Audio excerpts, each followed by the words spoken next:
everyone, if you're new to my channel, my name is Nadine and welcome to Hop Along Studio. So today we're going to be talking about watercolor painting and more specifically how to do wet on wet techniques. If you are new to watercolor, the wet on wet technique can be really hard. I know when I started, I really struggled with how to control water in my images. And so today I'm going to be showing you how to use wet on wet in a stamped image, because this is going to be a little bit easier for those of us who are maybe using stamped images or just simple drawings that are a little bit smaller, and just how we can control that wet on wet technique in smaller areas.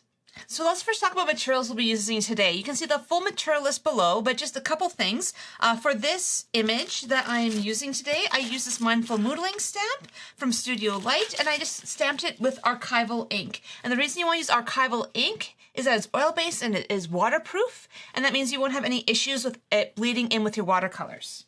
You're also going to want to have 2 buckets of water. One's going to be your dirty water, the other one's going to be your clean water. And this is a way you can keep your wet on wet techniques very clean as you're working on it. And then you always just need a set of watercolor paints to start with and a variety of brushes. All the supplies are below, so if you're looking for specifics about what to buy, or if you have any questions about what I use, just let me know and I'm more than happy to start a conversation with you about that. So for wet on wet techniques, you do need to think about a few things to get really consistent wet on wet techniques. One is the type of paper you're using. I'm using a 300 GSM Strathmore 200 watercolor paper. This is meant to be a practice paper. It is not the most highest quality paper that you can get, but I know with a lot of beginner watercolorists, you're not starting with the most expensive paper, but you just want something that is heavyweight, that will handle a lot of water, and the one that I'm using today is cold press. So when we're starting with wet on wet techniques, the hardest thing to try to control is the water. And so it really comes down to how much water you're using. And this might be a little bit hard to see just as I apply it onto the paper.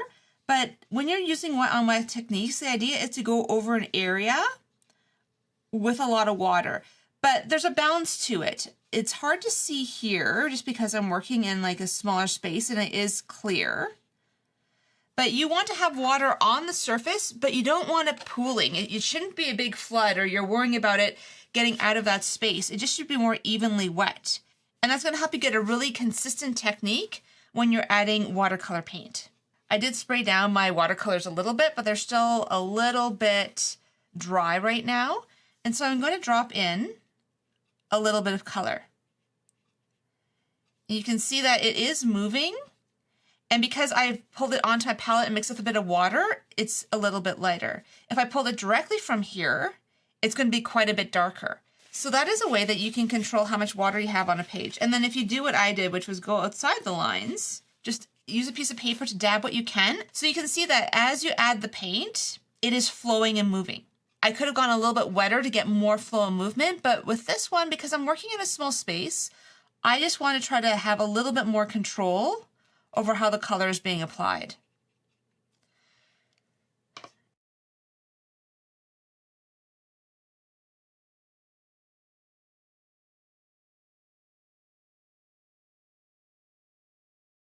And so if you wanted to add in another color, like I'm going to take my lemon yellow here, and I didn't fully clean my brush. This is why you want to have dirty water and clean water. Sorry, my space isn't really big, so it's a little hard for me to be able to show you everything that I'm working in, but just realize I do have a dirty and clean water just off camera here. And so now I'm adding in a little bit of yellow. So I went on pretty heavy with that yellow. I should maybe thinned it a bit more just so it matched everything else. But you can see it's blooming out. And because I've added so much water to the page, you may end up with a bit of a line between the 2 layers of color, just because of how I've applied it. So that's one thing. If you like that extra texture of having a lot of water on and then adding more water on, that's going to give you a certain look. If you want something that's a little bit more uniform, then what you want to do is go in, and I'm just going to add a tiny bit of color to this just so you can kind of see how much water I'm adding to the surface. And for this one, I'm using a size 6 brush. I like to try to use as big of a brush as I can manage with this, just because you're going to be able to get more paint and more water in the brush. If you're using a really tiny one, it's going to be a lot harder to get that color that you're looking for. And so I hope you can see that a bit better on camera. And just again, adding in that wet. And this one, I want it to bloom a little bit more. Sorry, I have bunnies, so I always get bunny hair in my watercolors. No matter how carefully I try to prevent it, I always end up with the tiny little hairs in my work. But the good thing is with watercolor, at least, it's very easy to just remove them and continue on. So I'm actually adding a second layer of water because I want this on a little bit thicker. Again, it's not pooling, but it's a thicker layer of water than what I added there. So now I'm going to come in again with a little bit of pink, and you can see it's moving a little bit more than on the other side. And this is where you can just pull it and you can play with it. And if that's not dark enough, go in and just grab some more and just add in your color in whatever way you want to add it onto your surface. So the key with this, I find, is creating that watered area and then dropping in your color. If you put a wash over the whole thing, things are going to dry quicker than you can add paint. Like working in small areas is because you can control the paint a little bit more. And if that's not quite yellow enough, because it's got more of that peachy color over the yellow there, you can just, again, drop in a little bit in the center, because I kind of want it to be that the center is a little bit more intense and then the edges are a little less intense.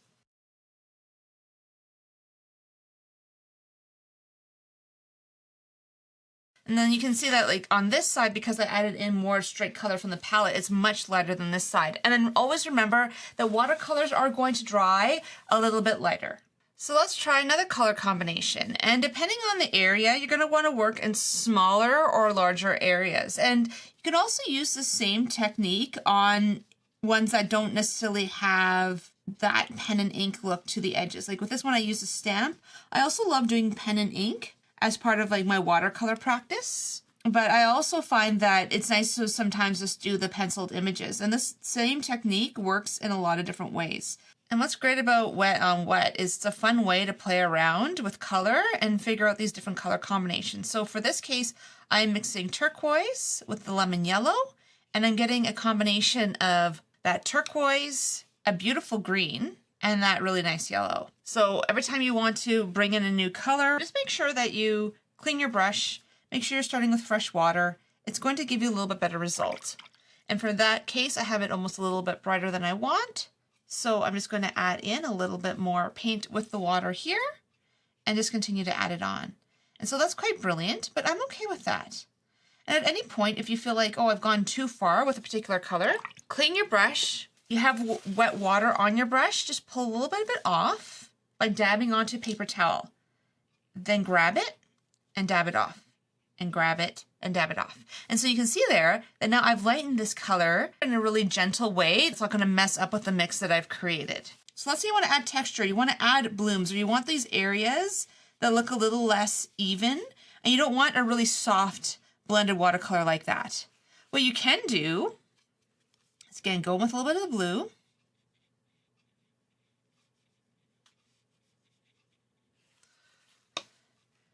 Go in with a touch of yellow. Get that mixing.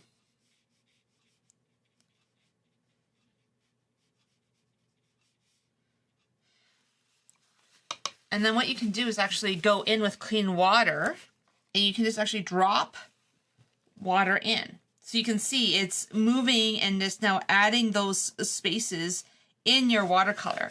Depends on the look you want, because you might like that, you might hate that. You can also do things like adding salt and doing other things to create more texture on your page. And I think the key with this is making sure that you're figuring out how much water you want to add. So for example, if I want to do this area here and I want way less water, let's say I want to try to control this more. Because I find the biggest thing about Wet on Wet is understanding how much water you're putting on. If you flood your surface and you make it into a pool, it's going to want to not stay within the area that you have added your water layer. The other thing too is it's going to not dry very evenly. It's not going to be really smooth and pretty. It's going to look very obvious that you've mixed multiple colors together. So for this one, I'm just going to let it sit for a second. I'm going to let it absorb a little bit more into the paper. So you can add a very washy look by adding a lot of water. But let's say you want to go for more intense color. Let's say you want to have it do a little less of this blend and be a little bit more smoother. Then what you do is you basically go in with maybe a little more paint, a little less water. And because I've let this absorb a little bit into the surface, it's going to not move as much. So I'm actually going to let this dry even a little bit more. And you can see now that I've been let dry a little bit longer, those dots are not moving as far. So if you really want to look at different techniques, I find that every single time you add water, you're going to get a different look. So you can either go for very soft, really a little bit more controlled technique. You can go for a very washy, very light technique. So depending on what you're trying to do, this gives you a few options. So with this one, because I've added less water, you're getting less of that movement. But that might be what you like. There's no one rule to it. The biggest thing is understanding that there's so many different ways you can do this, and there's a lot of different ways you can add water. And this is a way you can just shade and play with things and then see what you like. Like, how much water do you like using to your surface? What kind of technique are you looking to get from this?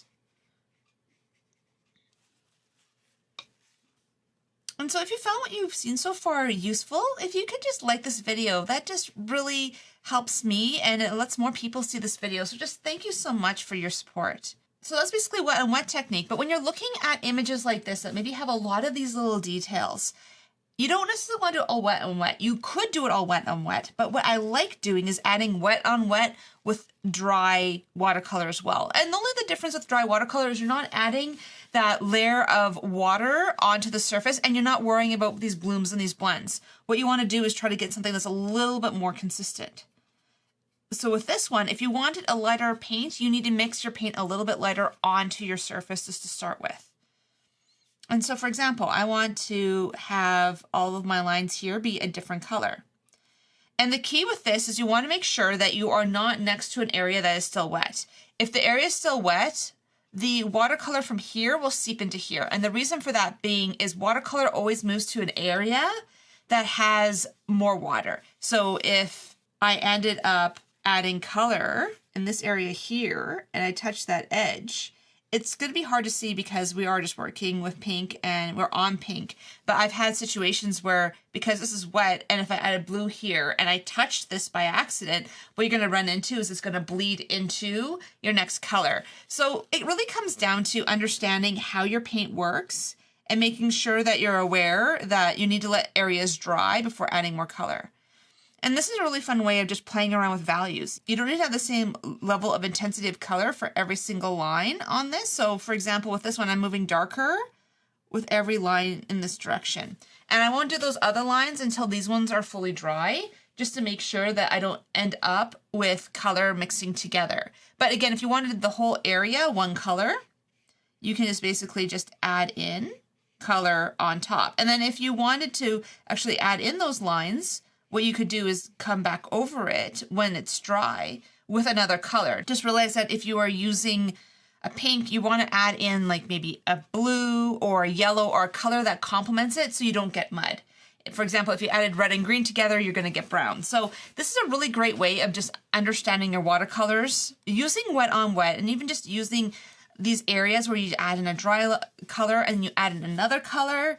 It's a really great way of being able to just start understanding your watercolors, understanding the mixes. And for example, let's say I added this and I really didn't want that color in there. So I basically just added some water and I'm pulling up.